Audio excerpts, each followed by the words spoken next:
Достар, саламатсыздар ма? Қалдарыңыз қалай, жақсыздар ма? Достар, біз бүгін сіздермен термодинамика, яғни анау ішін жану қозғалтқыштары, Карнот циклі, термодинамиканың бірінші заңы, термодинамиканың екінші заңына байланысты есептердің екінші бөлімін шығаратын боламыз, окей? Бүгін біз сіздермен есептер қарастырамыз. Осы жерде айтып кетейін, достар, мынау есептер Эдукон кітаптарынан алды, достар. ұбт-ға дайындықтың ең үздік кітабы, ең такой best of the best кітап, ол Эдукон кітаптары, достар. Каспи магазинінде сатылымда бар. Соқтан кіріп алсаңыздар болады, достар. Ол кітаптармен дайындалу үшін бір репетитор керек деп айта алмаймын, түсіндірмесінің бәрі жазылған. Тек қана өздеріңіз мұқият отырып есептерді шығарсаңыздар болғаны, окей? Сол, достар, ең үздік кітап Эдукон кітаптары, осы есептер басым бөлігі ол сол Эдукон кітаптарынан алынды, достар. Жалғастырайық, давайте. Газ 500 джоуль жылу мөлшері алғанда ішкі энергиясы 300 джоульға артты газдың атқарған жұмысы. Формула бізде Q-ден дельта U плюс A, осы жерден A-ны тапса, A неге тең болады? Q минус дельта U. Q деген бізде 500, ішкі энергия өзгерісі 300 екен. Сол кезде бұл жерден 200 джоуль шығады, жауап 200. Жалғастырамыз. Ішкі энергияның өзгерісі 20 килоджоуль, ал сыртқы күштерге қарсы газ 14 килоджоуль жұмыс істесе, газға берілген жылу мөлшері. Q тең дельта U плюс A, осымен шығарсамыз, сол кезде 20-ға 14 қосамыз, сол кезде 34 килоджоуль болып тұр, 34 килоджоуль белгілейміз. Жалғастырамыз. 1,5 оның 4 дәрежесі паскаль тұрақты қысымдағы ыдыста газ бар. Газға берілген 6 көптен оның 4 дәрежесі джоуль жылудың әсерінен ол 4 метр кубке ұлғайды. Ішкі энергияның өзгерісі жылудың әсерінен ұлғайды. Достар, менде Q бар екен, мынау менде Q екен, достар, қылумен есеп боласың. Мынау менде осылар Q екен. Енді термодинамиканың бірінші заңы Q тең дельта U плюс A ғой.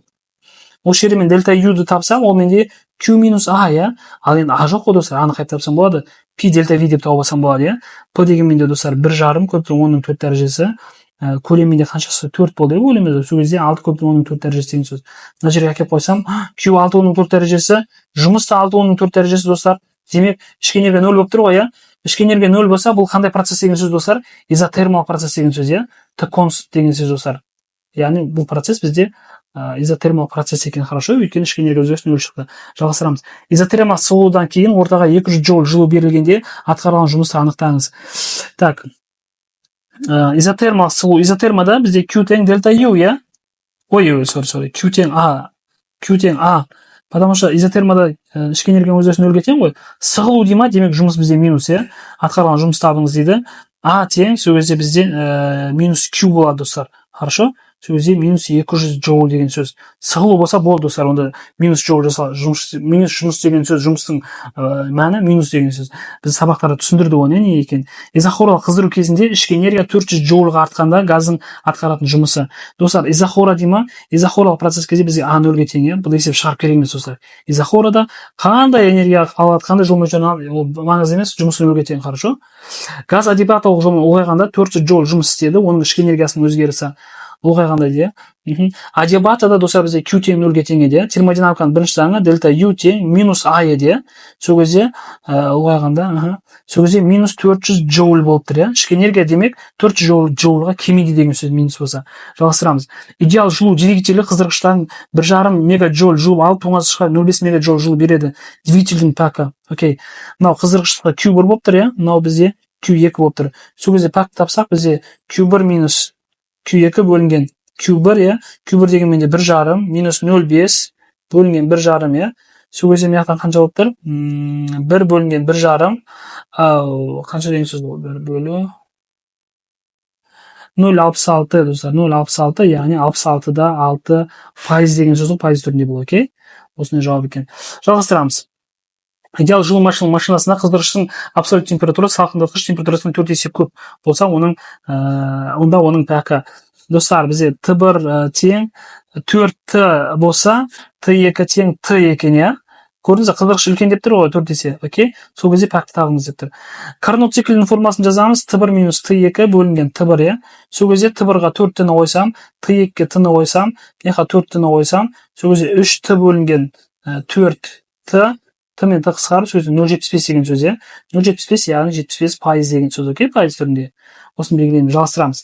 Қыздырғыштың температурасы 227 градус Цельсий, ал тоңазытқыштың температурасы 27 градус Цельсий. Жылу машинасының пәкі. Мына жерде есептерде 9-шы 10-шы бір-бірімен түйісіп қалып жатыр, окей. Мына 9-ның шар жолын жерге мен тихо мына жерге жазып кете салайын. мына жерге 9-шы ар жолын өшіріп жазып кетіп берген. Пәктің формуласы бізде қандай еді? Т1 минус Т2 бөлінген Т1 ғой. Қыздырғыш 227 дейді. 227-ге 273-ті қоссам, 500 ба достар? 500 джоуль, иә. Кельвинмен шығарамыз достар. Міндетті түрде 27 градус Цельсия, ол бізде 300 кельвин, иә. Бөлеміз 500-ге. Сол кезде 200-ді 2-ні 5-ге бөлсек қанша? 40% болып тұр ма? 0,4, яғни 40% деген сөз достар, иә. 40% біз бұл 9-ның жауабы 40% деген сөз. Енді 10-ға өттік. Қыздырғыштың температурасы 500 кельвин, ал кельвин жылу машинасының пәкі 0,4-ге тең, тоңазытқыштың температурасы. Окей. Достар, пәктің формуласы менде Т1 минус Т2 бөлінген Т1, иә. Орнына қоям. Пәк 0,4 екен. Қыздырғыш 500 екен. Минус Т2 бөлінген 500 болып тұр, иә. Пропорциямен 0,4 пен 500-ге көбейтсем қанша болады? 200 бола ма? 200 болып тұр ғой, иә. 200 тең 500 минус Т2 болып тұр. Осы жерден Т2-ні тапсам, 300 болып тұр ол достар, иә. 300 кельвин болып тұр. Демек, тоңазытқыштың температурасы 300 кельвин деген сөз. Жалғастырамыз. Идеал жылу машинасы Карнот циклі бойынша жұмыс істейді. Егер машина бір циклда 2 килоджоуль жұмыс жасап, тоңазытқышқа 3 килоджоуль жылу беретін болса, машинаның пәкі. Окей. Пәктің формуласы достар бізде Q1 минус Q2 бөлінген Q1, иә. Достар, ұмытпау керек. Бізде мынау жұмыс жасап деп тұр, мынау бізде жұмыс екен достар, окей? Мынау менде тоңазытқышы Q2. Енді достар, жұмыстың мынандай формуласы бар еді, А тең Q1 минус Q2 деген.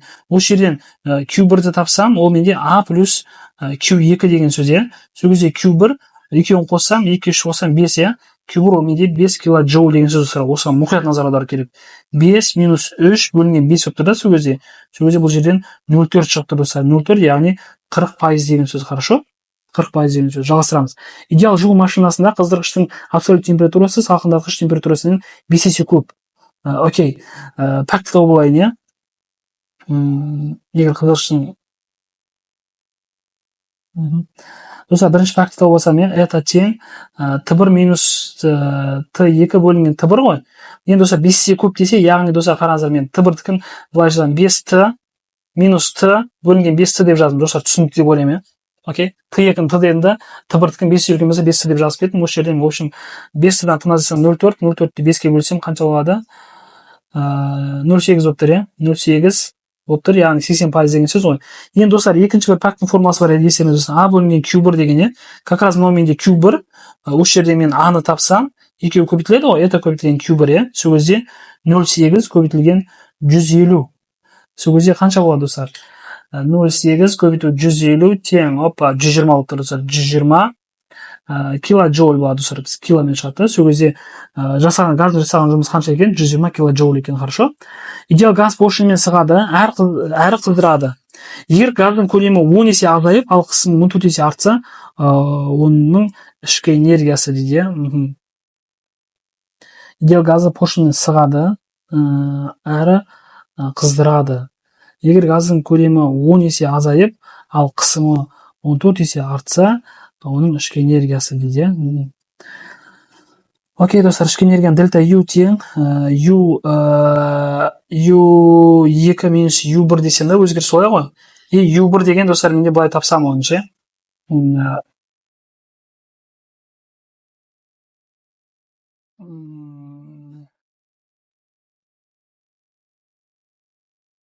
Достар, бұл ішкі энергия қанша артады, қанша есе кемейді, соны есесін сұрап тұр достар, иә.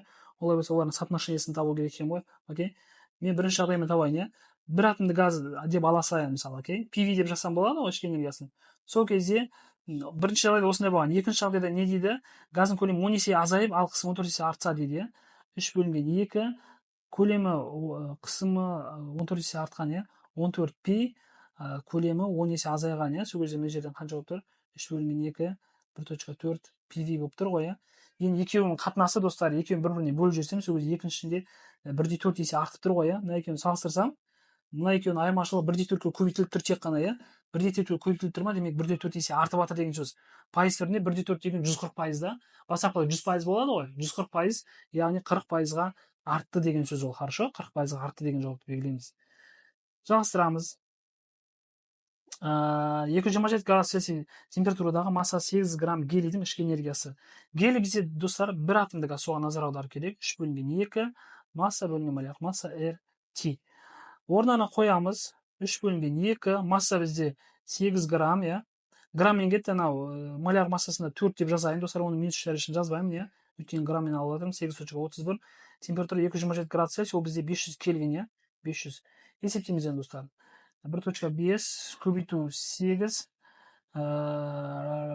көбейту 8,31, көбейту 500 бөлу 4 тең 12465 екен, достар. 12465 джоуль екен ішкі энергиясы, окей? Жалғастырамыз. Жұмыстық дене қыздырғыштан алған әрбір килоджоуль энергияның арқасында 300 джоуль жұмыс атқарады. Суытқыштың температурасы 280 кельвин, жылу машинасының пәкі және қыздырғыштың температурасы, окей. Достар, мына жылу машинасының пәкін тапқан кезде, қызылмен белгілеп қоя салайын, иә. Әрбір килоджоуль энергияны қыздырғыштан алған әрбір килоджоуль, иә. Демек, достар, мына жерде әр 1 килоджоуль деген сөз ғой. Кюбурды мәтін түрінде жазған, достар. 1 килоджоуль ол 1000 джоуль деген сөз, иә. 1000 джоуль жұмыс қанша болған дейді? 300 джоуль болған дейді, иә. Суытқыштың температурасы Т2 280 болған дейді, иә. Сол кезде маған пәкті табу керек және Т1-ді табу керек. Пәк табу формасы оңай, иә. А бөлінген Q1 дей саламын. Сол кезде А дегенмен де 300-ді бөлемін 1000-ға, иә. Сол кезде бұл 0 шығып тұр, яғни 30% деген сөз, иә. Ал енді Т1-ді табу үшін осы формуламен шығарамын, иә. Т1 минус Т2 бөлінген Т1 мен орнына қойып жасем 0 тең Т1 минус 280 бөлінген Т1, иә. Пропорциямен осыны тапсам, сол кезде 0,3 Т1 тең Т1 минус 280 болып тұрды. Мынаны өткізсем, сол кезде 280 тең 0,7 Т1 болып тұр. Сол кезде бұл жерден Т1 тапсам, 280 бөлу 0,7 тең, 400 екен ғой, достар. 400 кельвин шығып тұр екен, демек, окей? 400 кельвин шығып тұр екен. Мына көшіріп былай кішкене былай жылжытып қоясыздар. Сорри.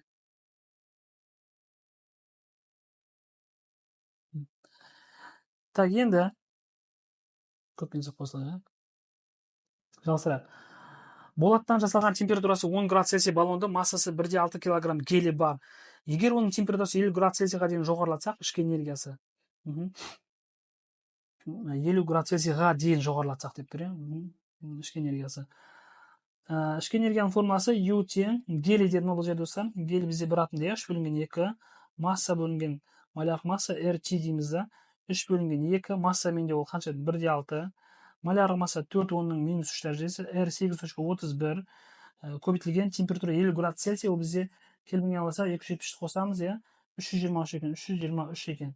Енді есептеймін, достар. Көбейту 8,31, көбейту 1,6, көбейту 3, бөлу 2, бөлу 4 тең, көбейту 1000 тең. 16 миллион шықты, достар. 16 миллион шықты. Қанша есептедім, достар? 10 градус Цельсия баллонда энергиясы қаншаға артқанын табу керек бұл жерде, сонда, достар. Я, достар, мен 50 градус Цельсиясын таптым да, сразу қазірше. Сол кезде ол үшін 16 миллион ма, қанша? 1,6 миллион екен ғой. 16, 1, 0, 4, 7, 8 джоуль шықты да. Енді, достар, екінші екен ғой, сол кезде қаншаға артқанын айту керек екен ғой, мене қаншаға артады мынау деп ше. Біріншісінде дәл осылай табамын, достар, масса бөлінген малярлық масса RT мен ше. Оған бірақ 10 градус Цельсияды қоямын. Яғни 3 бөлінген 2, масса тоже 1,6, бөлінген малярлық масса 4, оның минус 3, 8,31, 10 градус Цельсия деген 283 кельвин, иә. Есептеймін, достар, 283 көбейту 8,31, көбейту 1,6, көбейту 3, бөлу 2, бөлу 4, көбейту 1000 тең. 1,412,000, 1, 4, 1, 2, 7, 3, 6 джоуль шықты да. Сол кезде енді қаншаға мынау бір ғой, иә. Қаншаға артқанын азайту үшін екеуінің айырмасын аламын, иә. Сол кезде 16, 10, 478 тең. Окей. Сол кезде, достар, 197 мың ішкі энергия өзгерісі қанша екен? 197 мың 742 джоуль екен, достар. Осыншаға артқан екен ішкі энергиясы, окей. Мен, достар, мына негізі вообще былайша айтқан кезде ірітіп жібердім ше. Негізі былай сразу ішкі энергия өзгерісін табу керек екен ғой. 3 бөлінген 2 мю ар дельта ти деп тапсаңыздар, дәл осымен шығады, окей. Сіздер тауып көріңіздер. сөйтіп комментарийға жазыңыздар достар, пожалуйста, шықса шықпады деп өтініш. Окей, а то комментарийлерім пустой, лайктарым пустой. Жақсы, жалғастырамыз. Бір атомда идеал газдың температурасы минус 73 градус цельсийдан 27 градус цельсийға дейін артты. Газдағы молекулалар саны 2, оның 28 дәрежесі, оның ішкі энергиясының өзгерісі. Окей, ішкі энергия өзгерісі достар, бір атом деп тұр 3 бөлінген 2, n k дельта t деп жазсам болады достар. Окей, сол кезде 3 бөлінген 2, сан бізде 2, оның 28 дәрежесі, k деген бізде 1.38, көбейткен оның минус 23 дәрежесі, көбейткен т дегеніміз достар, температура қанша достар, минус 73-тен минус 27-ге дейін, иә, қанша деген сөз достар, ол сол кезде екеуі қосылып кетеді, 127 минус 73, яғни қосылып кетеді, сол кезде 200 деген сөз достар, температура өзгерісі. Так, есептегенді, мына 2 қысқарады, иә, мына 2-лер қысқарып, 3 көбейту 1.38 көбейту 200 тең 828, иә, ішкі энергия өзгеріс қанша екен? 828 көбейткен оның достар, мына екеуі қысқарып, оның 5 дәрежесі болып тұр ғой, иә, дұрыс па? Оның 5 дәрежесі болып тұр. Сол кезде осынша джоуль энергиясы бар екен, оның что-то өте қатты шығып кетті, достар, өте көп шығып кетті. 28 дәреже, минус 23 дәреже, дұрыс, минус 28 дәреже болады, 5 дәреже дұрыс екен, достар. Окей, жалғастырамыз. 27 градус температурадағы 12 мол азоттың ішкі энергиясы. Азот бізде 2 атомды достар. Сол кезде оны 2 атомды болғандықтан 5 бөлінген 2 деп жазу керек міндетті түрде, иә, мю ар ти деп жазсақ, сөйтіп есептейміз енді достар. 5 бөлінген 2, мюға 12, r-ға 8.31, т-ға температураға 127 градус цельсий, ол бізде кельвинге алдырсақ 400 кельвин болады, иә. 400 кельвин. Осыны есептейміз достар, енді 400 көбейту 8.31 көбейту 12 көбейту 2.5, опа, 99.720, 99.720 джоуль шығады екен, окей. Так, жалғастырамыз. 5 моль бір атомда идеал газдың температурасын 400 кельвинге кемітсек, оның ішкі энергиясының өзгерісі. Температура кемісе, ішкі энергия да кемейді, достар, иә. Бір атомда деп тұр, сол себепті 3 бөлінген 2 мю ар ти мен шығара салам, иә. 3 бөлінген 2, мюға 5-ті қойсам, r-ға 8.31-ді қойсам, 8.31-ді қойсам, t-ға 400, иә. 400-ді қойсам, 400 достар, 400 есептейміз достар. 400 көбейту 8.31 көбейту 5 көбейту 1,5 тең 24.930. 24.930 джоуль екен жауабы достар, окей. 24.930 джоуль белгілейміз. Жалғастырамыз. Қыздырғыштың температурасы 800 кельвин, ал салқындағыш қызы 500 кельвин. Сразу пәкін тауып жіберейік бірінші достар, иә. Т1 минус Т2 бөлінген Т1 ғой. Осы жердің осы екеуінің айырымы 800-ден 300 болып тұр, иә. 300-ді 800-ге бөлетін болып тұрмыз ғой. Сол кезде 300 бөлу 800, достар, түсіңіздер ойлаймын ше. Сразу жазып кеттім. 0,375 болып тұр да, коэффициент түрінде. Енді не дейді? Жұмыстық температурасын қыздырғыштан джоуль жұмыс алып отырса, жол массасының қыздырғыштың қуаты. Мынау бізде Q1 екен достар, иә. Енді пәктің екінші бір формасы бар еді, достар, иә. Пәктің екінші бір формасы бар еді, мынандай. А бөлінген Q1 дегенше, осы жерден А-ны тапсам, екеуі көбейтіледі ғой. Q1 екеуі, иә. Сол кезде Q1 менде 6-ның 4 дәрежесі, пәк деген 0,375 шықты. Осыны көбейтем 6-ға, сол кезде қанша шықты екен? Жұмыс менде қанша шығып тұр? 2.25 көбейткен 10-ның 4 дәрежесі джоуль шығып тұр. Енді қуатын шығып тұр ғой, иә. Қуат деген менде П тең А бөлінген Т ғой. А деген менде 2.25 көбейткен 10-ның 4 дәрежесі бөлінген. Так, 1 секундта деп тұр, иә. Уақытқа 1-ді қоямын, сол кезде бәрібір соның өзі шығып тұр екен, достар. 2.25 көбейткен 10-ның 4 дәрежесі ватт шығады екен, окей. Достар, олай болса сау болыңыздар. Есептерді қатты шығарып кетсем, өздеріңіз бір қарап, замедлительный режимде қойып қарап алыңыздар. Есептерді түсінесіздер деп ойлаймын. Олай болса біз сіздермен достар жалпы молекулалық физиканы аяқтадық осымен. Енді біз сіздердің келесі сабағымызда электростатиканы бастайтын боламыз, иә. Сіздерге сәттілік достар. Формулалардың бәрін закрепить етіп жазып алыңыздар, кітаптарға, парақтарға өйтіп хорошо. Олай болса сау болыңыздар достар.